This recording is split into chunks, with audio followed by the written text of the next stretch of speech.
আপনারা কিভাবে এখন চলছেন, কিভাবে খাওয়া দাওয়া, ওষুধ, পানি, বিশুদ্ধ পানি কিভাবে নিচ্ছেন? এখন নেয়ার মতো পরিবেশ নাই, তবুও যতটুক পারে একজন এনে 10 জনে খাইতেছে।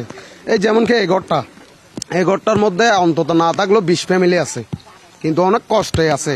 তো এই ধরেন 20 ফ্যামিলি আছে, এখন 20 ফ্যামিলির তো আনার মতো ওরকম পরিস্থিতি নাই। যে কোনো একজন আনতেছে একজনে 20 জনে মিলিয়ে ঝিলে খাচ্ছে। কেননা আর আমাদের এটা ওয়ার্ডটা হচ্ছে 5 নম্বর ওয়ার্ড। আপনার পানি পাচ্ছেন কোথায়? বৃষ্টির পানি? বৃষ্টির পানি খাইতে হচ্ছে। এই না হয় আমরা তো এখন তো বিদ্যুৎ নাই, পানি উঠাতে পারতেছি না, তার কারণে বৃষ্টির পানি খাইতে হচ্ছে। পানির ভীষণ সংকট এখানে।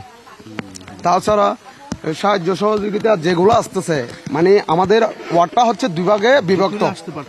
না 2 ভাগে বিভক্ত। এই ওয়ার্ডটা হচ্ছে 2 ভাগে বিভক্ত। তার কারণে গিয়া মেম্বারটা হচ্ছে ওই পাশের ওয়ার্ডে, মানে ওই পাশে পড়ছে। তো ওই নয়াখালী মুখ যেটা আছে ওটা হচ্ছে মেইন একটা সেন্টার, ওটা হচ্ছে দোকানপাট সব কিছু ওইখানে, নৌকো সবগুলো ওইখানে থাকে। ত্রাণ আসছে ওইখানে আসছে, সবগুলো ওই মেম্বার যেখানে আছে ওইদিকে নিয়ে যাচ্ছে। তার কারণে এদিকের লোকেরা অনেক ভোগান্তিতে আছে। কোনো ত্রাণ আসতেছে না, কোনো সাহায্য সহযোগিতা আসতেছে না, মানুষ খাইতে পারতেছে না।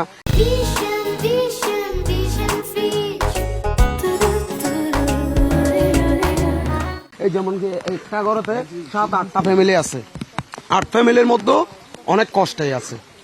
যেমন কি একটা ঘরে 8, 10, 20 এরকম ফ্যামিলি, কিন্তু হলে কি হবে, খাওয়ার মতো কোনো কিছু নাই।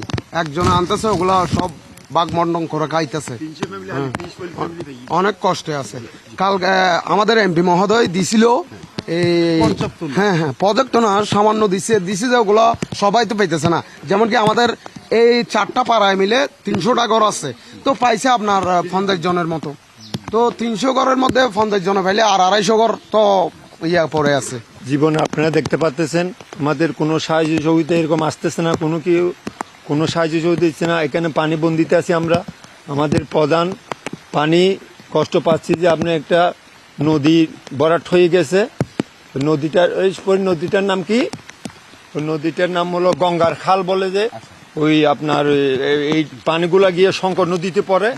আর এখন যে নদীটা আছে এই নদীটা পড়ে ডলু খালে। হ্যাঁ, এই যার কারণে আমরা পানি যাতায়াতের এই জীবন যাপন করতেছি। পানি যাওয়ার রাস্তা নেই, খালগুলো ভরাট হয়ে গেছে।